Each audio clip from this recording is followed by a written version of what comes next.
సర్పవరం గ్రామంలో వేంచేసిన శ్రీ రాజలక్ష్మి సమేత శ్రీ భవన్నారాయణ స్వామి వారి ఆలయంలో వార్షిక దివ్య కళ్యాణం వైభవంగా జరిపించారు. కాకినాడ రూరల్ మండలం సర్పవరం గ్రామంలో వేంచేసిన శ్రీ రాజలక్ష్మి సమేత శ్రీ భవన్నారాయణ స్వామి వారి ఆలయంలో స్వామి అమ్మవార్ల వార్షిక దివ్య కళ్యాణ మహోత్సవం కన్నుల పండుగగా జరిగింది.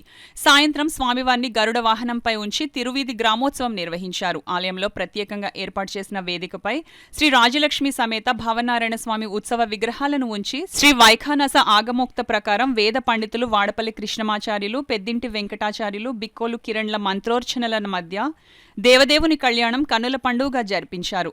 ఆలయ అర్చకులు, వేద పండితులు స్వామివారి కళ్యాణాన్ని శాస్త్రోక్తంగా జరిపించారు. శ్రీవారి కళ్యాణాన్ని తిలకించేందుకు ఉమ్మడి తూర్పుగోదావరి జిల్లా నలుమూలల నుండి పెద్ద సంఖ్యలో భక్తులు తరలివచ్చారు.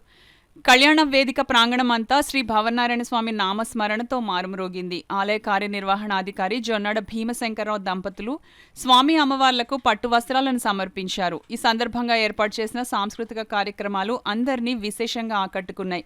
ఈ కార్యక్రమంలో గ్రామ పెద్దలు, మహిళలు పాల్గొన్నారు.